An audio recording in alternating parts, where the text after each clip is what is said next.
देखो सिविल में आगे कर क्या सकते हैं, सिविल डिप्लोमा कर रहे हो आप लोग, आगे का स्कोप क्या है, आगे क्या करना है, सिर्फ डिप्लोमा कंप्लीट करना है या फिर डिप्लोमा से जेई करना है, डिप्लोमा के आगे बीटेक करना है, इसके आगे एमटेक करना है, क्या करना है, आगे का स्कोप देखो। ये तो ठीक है, डिप्लोमा तो एडमिशन ले लिए हैं तो कंप्लीट तो हो ही जाएगा, एडमिशन तो ले चुके हैं, अब कंप्लीट तो होगा आप लोग का, बट आगे क्या करना है, बीटेक करना है या एमटेक करना है, ये आप लोग पर डिपेंड करता है। बीटेक के लिए भी जा सकते हैं, एमटेक के लिए भी जा सकते हैं, बीटेक के बाद एमटेक कर सकते हैं, तो ये ऑप्शन है। और अभी से जेई का प्रिपरेशन करना है तो जेई का प्रिपरेशन करते करते आपका बीटेक का भी प्रिपरेशन हो जाएगा कि बीटेक भी कर सकते हैं, क्योंकि जेई में जो पूछा जाता है वो बीटेक का ही पोर्शन का रहता है क्वेश्चंस, ये नहीं कि अलग से रहता है।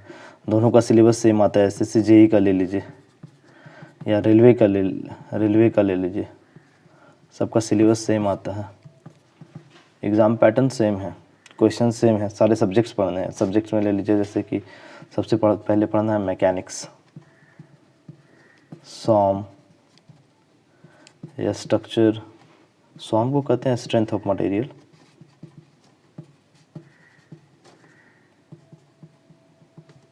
स्ट्रक्चर,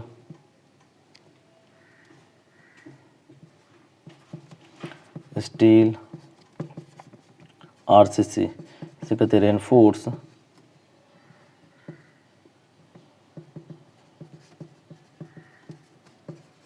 कंक्रीट,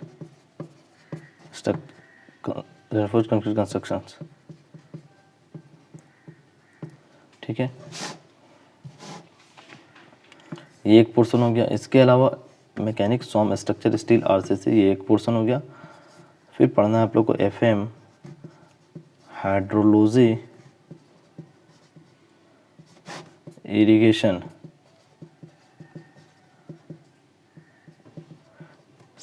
कहीं कहीं पे दोनों को कंबाइंड करके बताता है एक सब्जेक्ट, जो कि हाइड्रोलॉजी नाम से जानते हैं, लेकिन है दो। एफएम में एफएम कुछ कहीं कहीं पे क्या है कि इसमें और भी कई सब्जेक्ट के साथ में जोड़ता है, जैसे कि फ्लूइड मैकेनिक्स को अलग से लिखता है, फ्लूइड मैकेनिक्स,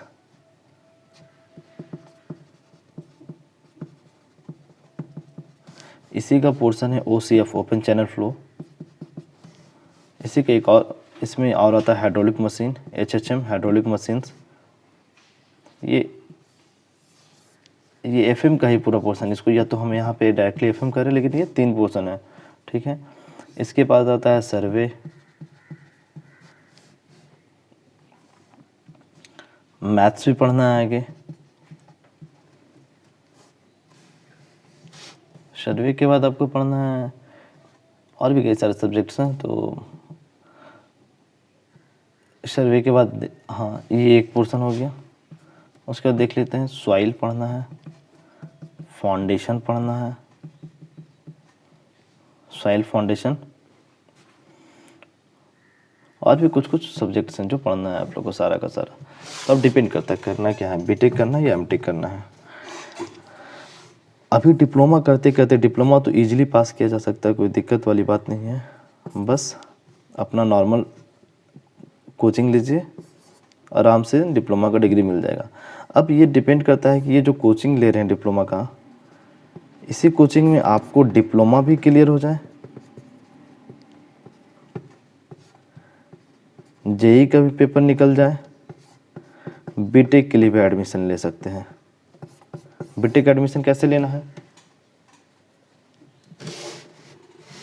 ये कोचिंग से डिप्लोमा भी क्लियर हो जाए, जेई भी निकल जाए, या फिर बीटेक के लिए एडमिशन ले सकते हैं। क्या कीजिए, डिप्लोमा का कोचिंग लीजिए, कोचिंग ऐसा लीजिए जो जेई का भी प्रिपरेशन करा दे, इससे आपको कोचिंग से डिप्लोमा भी निकल जाए, या फिर बीटेक में भी एडमिशन मिल जाए। बीटेक में एडमिशन कैसे मिलता है, लेटरल एंट्री के थ्रू, लेटरल एंट्री के थ्रू मिलता है कहीं भी एडमिशन। क्या होता है ना कि डायरेक्टली सेकेंड ईयर में एडमिशन मिलता है, और वहाँ अभी जैसे बीटेक 4 साल का है, कोई फ्रेशर करने जाएगा उससे 4 साल लगेगा, अगर कोई वैसे लैटरल एंट्री से जाएगा तो उसका 3 साल लगेगा बीटेक, यही बीटेक कंप्लीट करने में मात्र 3 साल लगेगा। ठीक है, तो आप या तो कोचिंग ऐसा लीजिए, ये कोचिंग ऐसा होना चाहिए जो डिप्लोमा भी क्लियर करा दे, जेई भी क्लियर करा दे, या फिर लैटरल एंट्री से बीटेक में एडमिशन करा दे, ऐसा कोचिंग होना चाहिए।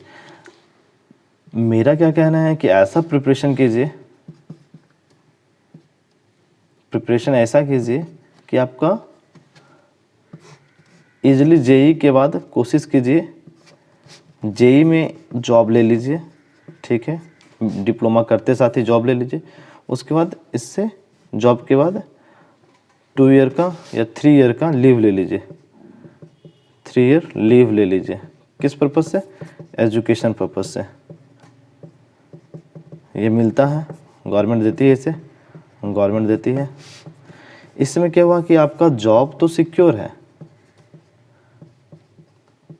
अब आप क्या कर लीजिए, जॉब के बाद बीटेक कर लीजिए, आपका पढ़ा हुआ है ही, और ये तो पढ़ा हुआ है। बीटेक करने के बाद आप सीधा कर लीजिए एई का पेपर दे दीजिए, स्टेट एई,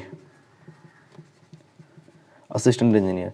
इस एई के नीचे, ये जो एई होता है इसके नीचे 5 जेई होते हैं, 5-6 जेई रहते हैं, ये भी जेई, फिर जेई, जेई, 5 जेई होता है। ठीक है, या तो ये कर लीजिए, या तो इससे भी ऊपर चले जाइए, यूपीएससी कंडक्ट करती है, वो डायरेक्टली एग्जीक्यूटिव, वो भी एई का ही देती है, बट वो सेंट्रल लेवल होता है,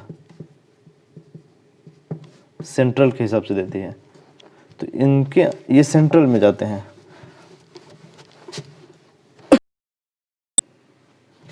तो देखिए, या तो जेई कर लिए, जेई के बाद आपने 3 ईयर का लीव ले लिया, फिर बीटेक कर लिए, बीटेक करके एई का पेपर दे दिए, जेई में यहाँ जॉब तो सिक्योर था, यहाँ पे ए दिए, तो इससे ये जेई से ये 10 साल आगे रहता है, 10 से 15 साल, ये 15 साल बाद प्रमोट करके बनिएगा। अदरवाइज यदि पढ़ के जाया जाए तो 3 साल में ही हो जा रहा है। तो ऐसा क्यों नहीं कि हम पढ़ के ही चले जाएं, सीधा 15 साल आगे निकल जाएंगे किसी भी पर्सन से। तो पढ़ के जाने में ज़्यादा फ़ायदा है, 3 साल पढ़ना है बस, क्या करना है, ये इजी प्रोसीजर है। तो इसलिए ऐसा करना चाहिए, मुझे ऐसा लगता है। अब देखिए, यदि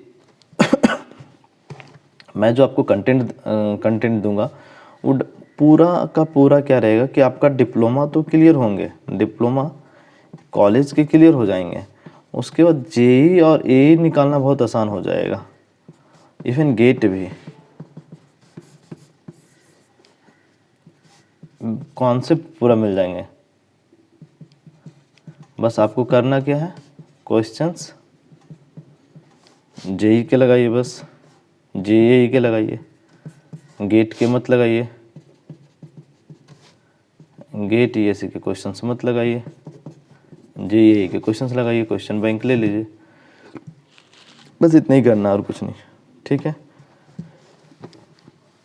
तो पहले क्लियर होना चाहिए, आगे करना क्या है। आप लोग को क्लियर ही नहीं रहेगा कि नहीं, आगे अभी डिप्लोमा ले लिए, बस डिप्लोमा पास करना, तो 3 साल तो निकल जाएगा, 3 साल के बाद पता चलेगा कि अब काम करने का समय आ गया। तो ऐसा वक्त में जिए कि 3 साल तो कंप्लीट हो जाए आपका, उस समय आप जॉब हाथ में रहे, उसके बाद फिर आप आगे पढ़ने का सोचे तो जॉब कन्फर्म रहे, गवर्नमेंट जॉब, कि हाँ मुझे गवर्नमेंट जॉब मिल चुका है, मैं वेट कर लेता हूँ, 2 साल लीव ले लेता हूँ गवर्नमेंट जॉब का। ये सही रहेगा। चलिए फिर आप लोग डिसाइड कीजिए, बताइएगा। Thank you.